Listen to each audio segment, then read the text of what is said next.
Hola. Buenos días a todos. Bienvenidos. Me llamo Alba Muñoz y soy estudiante de la Escuela Universitaria de Magisterio Fray Luis de León. Good morning, everyone. My name is Alba Muñoz and I am a student at Escuela Universitaria de Magisterio Fray Luis de León. Bienvenidos al 7º Congreso Internacional de la Asociación Internacional para el Estudio de la Filosofía de Edith Stein. Pensar la educación. Bienvenidos a Ávila, la ciudad de Santa Teresa de Jesús. Bienvenidos a la primera sede española de un congreso IASPES. Saludamos cordialmente a todos los asistentes de 15 países que participan en este evento. Saludamos a los que estáis aquí presentes y a los que nos escucháis de manera online. Recordamos que durante este congreso las conferencias plenarias serán retransmitidas por YouTube en 2 canales, uno en lengua inglesa y otro en lengua española. Welcome to the 7th International Conference of the International Association for the Study of the Philosophy of Edith Stein, Thinking of Education. Welcome to Ávila, the city of St. Teresa of Jesus. Welcome to the first Spanish venue of an IASPES conference. We cordially greet all participants who come from 15 different countries. We greet those of you who are present here and those of you who are listening to us online.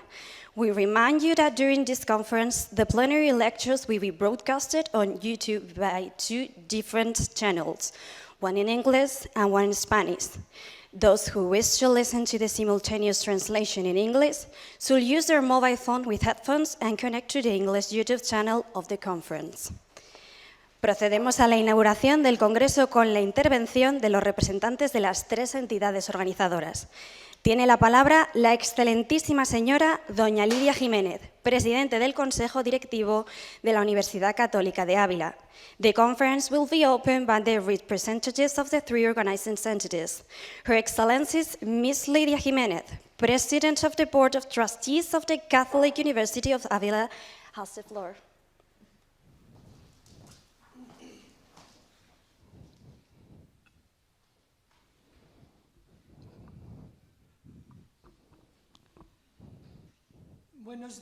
Good morning. It's an honor for the university, the Catholic University of Ávila.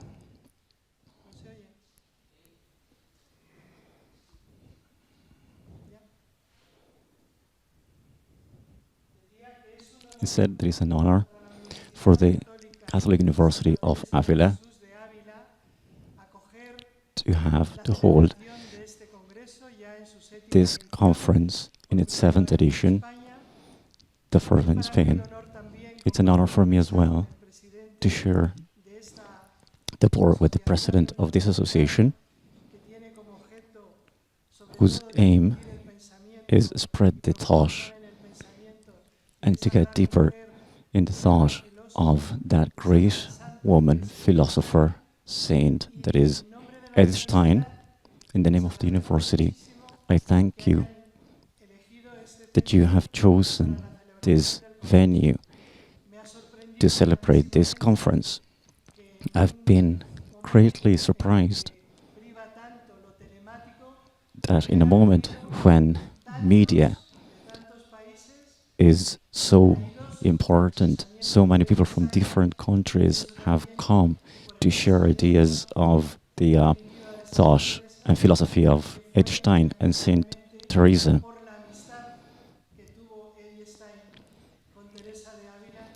And to share like this friendship that Saint Teresa and Edith Stein had, and that helped this philosopher and saint to forge her thought philosophy. Edith Stein has been proposed to be Doctor of the Church. In these conferences, where like her thoughts are studied and shared, it's a good moment to reflect on this. Edith Stein,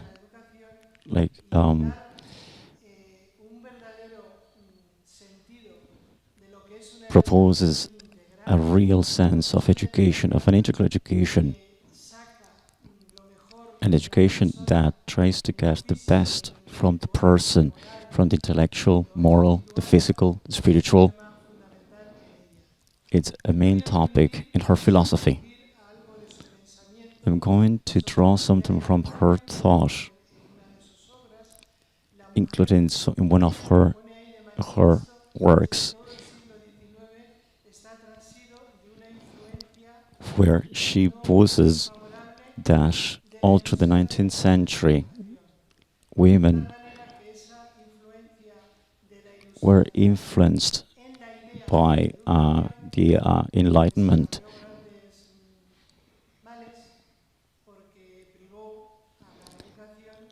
which Enlightenment, in a way,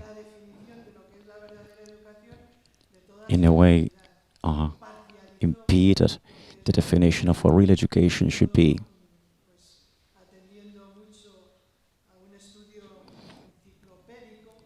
As it attended and focused too much in an encyclopedic study of education, where they gathered a bunch of different knowledges, but they overlooked a way to understand the human soul. And she said, if we investigate the crisis that made the old system weaken, we should look at what education should be considered as a mistake. The old school, that is essentially a baby of the Enlightenment, that we find in all educational institutions that have been fed by this thought of the Enlightenment. In all its institutions, even at the moment of access to university, the ideal of education is a knowledge in which a knowledge based on encyclopedic knowledge.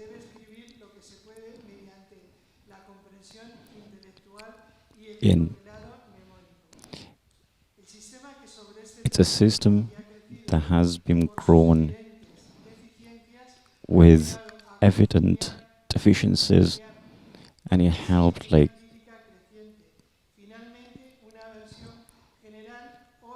have a general vision that could be like a house being demolished. Einstein understood that the real basis and the integrity of education had been demolished. And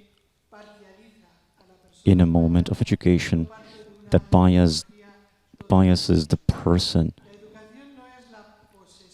education is not the possession of only exterior acknowledgement, but the structure that the human spirit assume with different forces.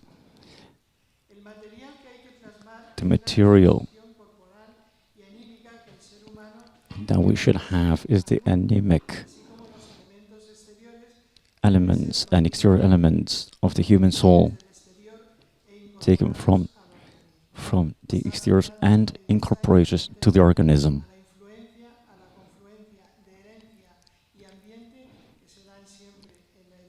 She, Edith Stein, absorbed this basis of education. The first moments of education happen from the inside.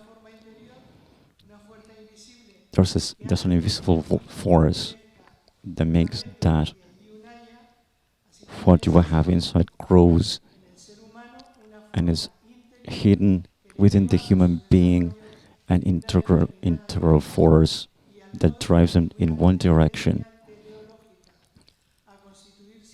with a teleological force to be transformed in a determined structure, fully developed and fully defined. This first energy, the configured, is still living in Stein. This comes partially from outside and partially from inside.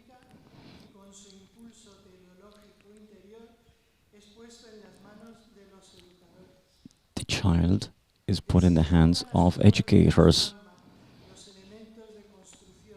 The elements to build his or their development is put into his soul.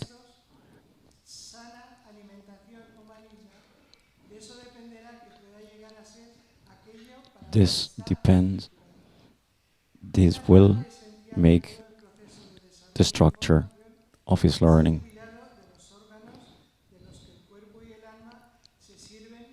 Part of this development is the care of the organs of which the body and the soul will serve themselves.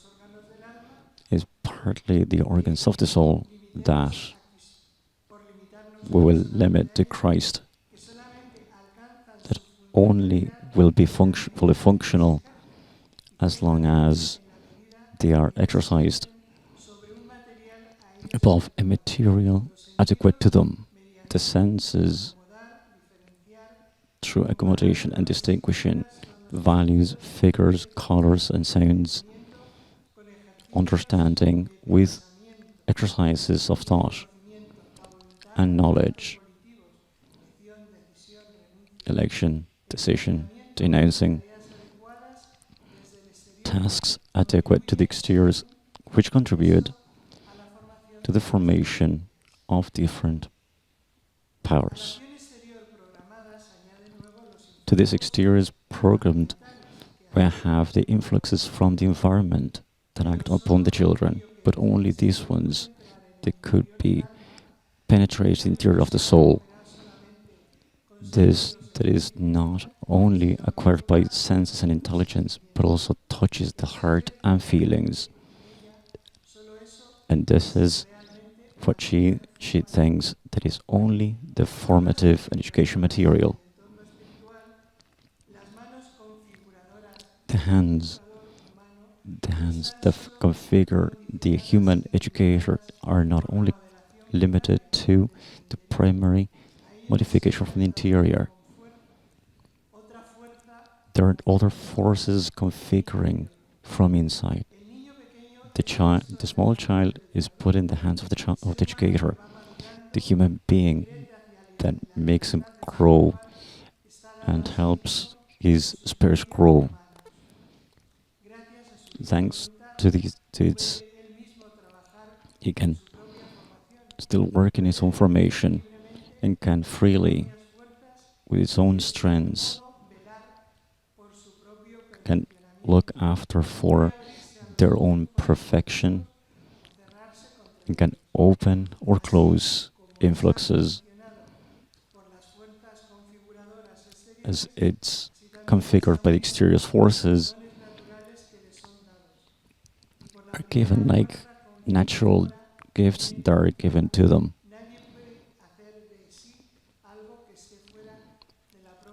Therefore, no one can do its own something that is outside of nature. And it's very interesting. You know it better than me, but I want to remark it. There's only one educational force that is distinguished from this one mentioned and is not linked to the limits of nature, but can transform from the inside the form, the shape of the interior. And this is the force of grace. To sum up, education is much more complex, mysterious, lot less affected by knowledge than the Enlightenment admitted. As Enlightenment didn't count on the most basic educational factors. Well, this is what I wanted to offer, this brief introduction to the conference, and highlight as well that Stein is a great seeker of truth. Keyword and a keystone of her thought is truth, education. And education has to transmit that truth. And the educator has to be persuaded and convinced of that truth, that is, forge humans and human souls as the fundamental task of the human being. Thank you very much.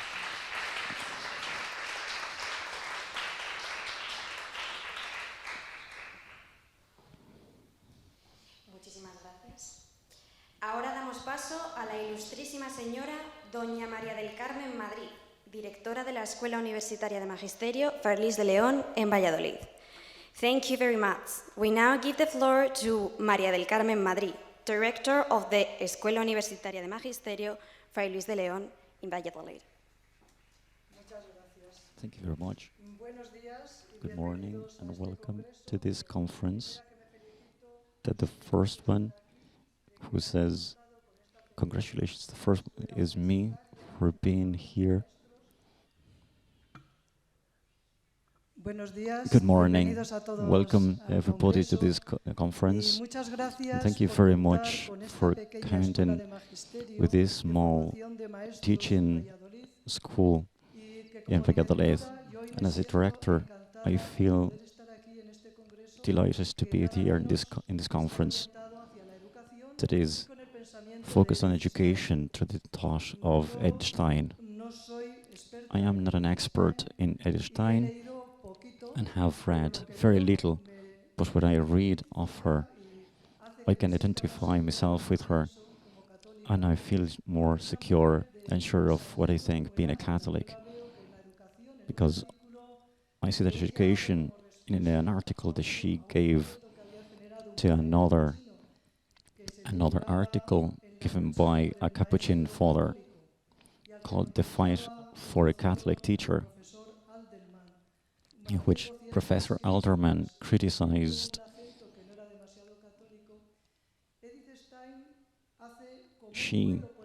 Edith Stein has a summary of what education is, and then she focuses on the main point of education. That we all know that to educate, we need an educator, a person educated, something to educate, a process of education, and a goal. So let me focus on the goal, and I know what you wanted to focus on the goal. The goal is the most important thing. The goal is going to determine which type of education we'll have at a school of teaching, university, and as educators that we are, we must have a goal.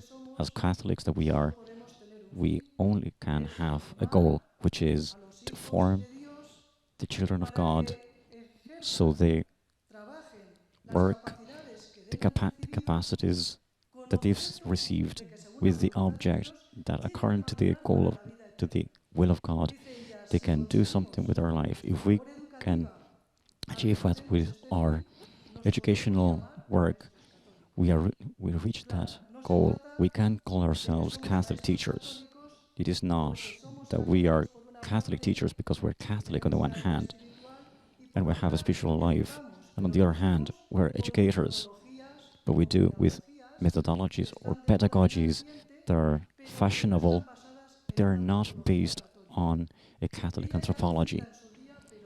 She quotes it in her works, but most education in most European countries, we are getting biased by pedagogies that do not have as a basis a Catholic education or pedagogy, which makes that we lose the basis of education, which is forming the person as an integral formation. So Edith Stein is a person, a philosopher of high level, but she knows where to find that point in which everybody can understand her, because her reasoning is very simple. But at the same time, she focuses on practice more than theory. And me, I'm a scientist, I'm not a philosopher, so excuse me. So I don't get to the level that you have to understand Edith Stein. But it is surprising for me, the concretion, how she focuses on things that nowadays are around and we worry about me as director of the School of Teaching, which she says is something that worries me. And it seems that these new methodologies, as they're fashionable, we must use them. But however, I think that we need something different. And I think this conference is a keystone that should be maybe like done it again, to do it again, and to deepen in this topic, because Catholic education, as Catholics, we are biased, and Catholic education need people who think on it deeply, and that we are able, as Einstein says, from our education, from our scholar point of view, to reach that goal that God awaits for us. And she's persuaded of it. And she quotes Goethe, in which he says, in a society, in a wavering society, you can't work waveringly, because if not, you feed evil and we spread evil. And I like what she says, Edstein says a lot. A Catholic can take just any theory that is pedagogical and use it without criticism. First, you need to study it and then reach conclusions. You can't either obviate all the new because it's new. She says that St. Paul says, first, we must experiment, observe, study, and then keep the good and use that for my pedagogical system, which is the Catholic one. I don't want to lengthen this speech, because now we have Krikoski, who's going to talk a bit further on Edstein. As I said, I'm not an expert, but I said that those people who are like in the practical world of teaching, Edstein opens the overview, and we see that it's in practice, she's a woman that gave the practical basis to see this specific world after so many years. But Ingrid Beast, a Swedish professor who studied like several educational systems, and says after the 60s and 70s, with this new pedagogy, these new pedagogies have been assimilated, but there is no criticism or a study to know what you can apply or not apply. As she says, knowledge is being lost because we're focusing more on new pedagogical methods than on each subject's knowledge. But I don't want to lengthen, so thank you very much. The teaching school, Fray Luis de Leon, thanks very much for having been invited to this conference, because we're really worried about Catholic education. Thank you very much, and enjoy, which is what we are waiting for.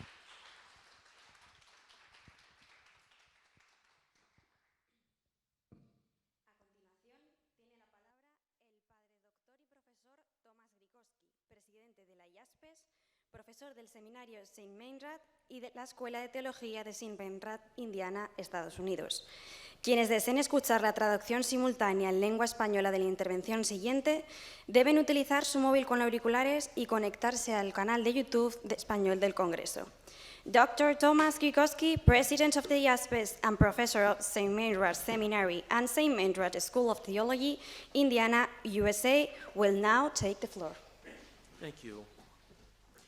On behalf of all the members of the Edith Stein Circle, IASPES, I want to thank our hosts and the organizers of this 7th International Conference. Thank you, Miriam and Sarah, and all the members of your teams. You have spent countless hours in planning and preparation for these days. We are most grateful to you. It is good to be back together in person, to see each other again face to face. It is also good that we are available online to our online participants, so welcome to all. Our theme is Thinking About Education with Edith Stein. As the organizers noted in the call for papers, education is vital to the development of the individual as well as society. Education touches the core of a person and shapes how that person thinks and lives, for better and for worse. We see the promise of education in the full flowering. We see the promise of education in the full flowering of individual and society. We see the threat of ideology, reducing education into uncritical indoctrination. How much of the polarization that we experience today comes from superficial or coercive education? Can we seek the truth together as a society through our educational institutions and platforms, and so restore charity to public discourse? As a philosopher who turned her mind to the problems and promise of education, Edith Stein helps us recognize the complexity of education as well as the mystery of the human person with all her potential. Edith Stein understood herself partly as a teacher, with teaching as something that came almost naturally to her. Her aspirations to habilitation as a professor of philosophy reveal that Stein wanted to engage in education at the highest level and not to be a solitary researcher. When her attempts at habilitation came to disappointment, Stein found other opportunities to teach and even to contribute to the philosophical foundations of education. Stein gained first-hand experience through substitute teaching in Breslau, tutoring new students in phenomenology in her philosophical kindergarten in Freiburg, and especially in her positions at St. Magdalena in Speyer, public lectures, and her teaching in Münster in 1932. Her philosophical reflections on education flow, however, from her phenomenological investigations into the person, in terms of the individual and the intersubjective. Her philosophy of education, therefore, is a window into the core of Stein's thought.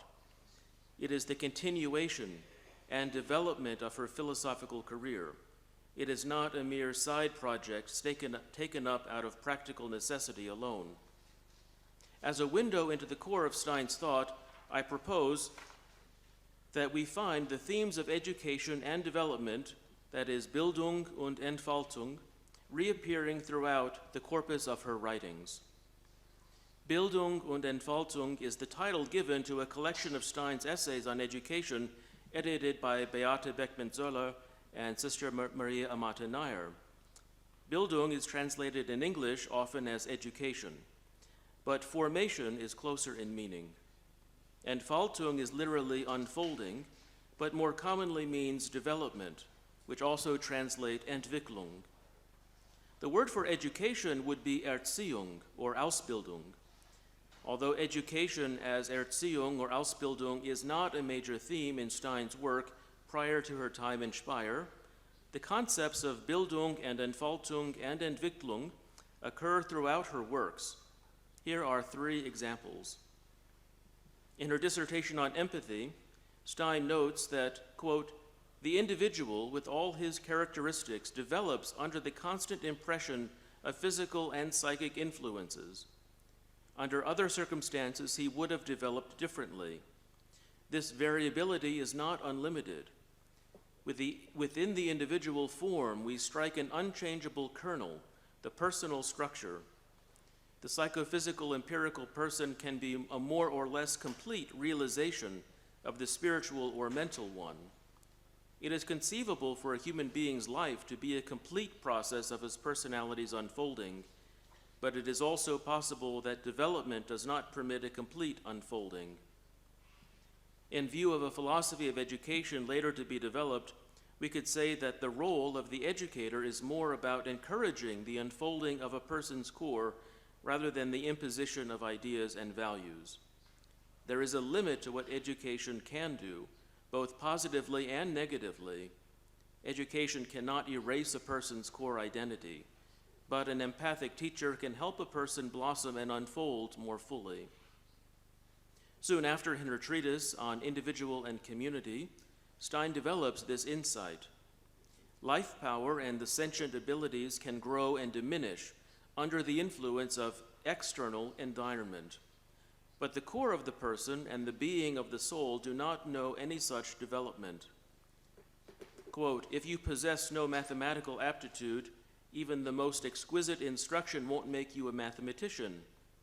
But if you are gifted in it, the specialty to which you apply yourself can depend on the direction in which your gaze is turned through outside influences. The original predisposition undergirds the development, yet does not itself develop. The primary outside influence is going to be the teacher herself." Again, Stein notes an interplay between what is changeable and what is essential. If the person had no core, then education would be constituted purely as making an impression, like pressing an image into metal or Prägung. This means that there is more within the person than any education has placed there, but neither is the actual person and her abilities rigidly fixed in place.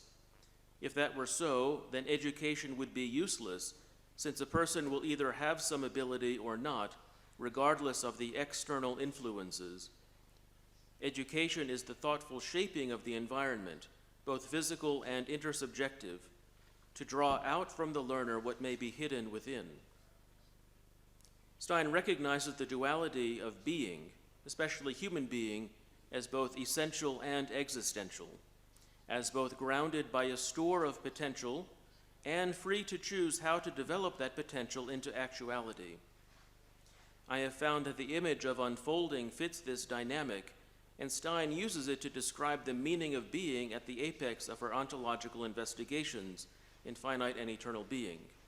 And she applies this also to the person, quote, "An individual human being cannot unfold in his lifetime all the possibilities grounded in his essence," meaning here his individual essence. "So limited is his power that he must pay for his greatest achievements in one area at the expense of another." This again is the promise and the poverty of education. We hope for a greatness, but whatever height we can achieve, there is yet more potential left unfulfilled.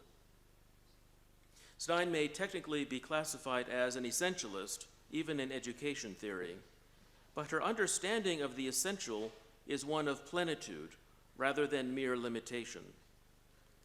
A more existentially oriented philosophy of education would stress the total freedom of self-forming, as well as the higher danger of malformation. But what is the goal of such free formation, if not the discovery and the actualization of one's truest and highest self? Without a core of the person, existential authenticity would be impossible. As an educator, Stein recognizes the mystery of the person with hidden depths. Education often surprises both student and teacher, and the relation of teacher and student is a special one. It goes beyond the imparting or imposition of knowledge. Stein's life as a teacher, as witnessed by the testimony of her students, helped them grow into the persons they discovered God called them to be. On this occasion, we also consider how and why Edith Stein should be named a doctor of the church, a teacher of the church. The best evidence of a true teacher is her students. We are Stein's students today. Let us listen, let us question and learn from each other. Let us teach and share what we have learned from Edith, and let us always keep learning with Edith as our model, who called herself not a teacher, but a beginner, a novice, a learner. Thank you.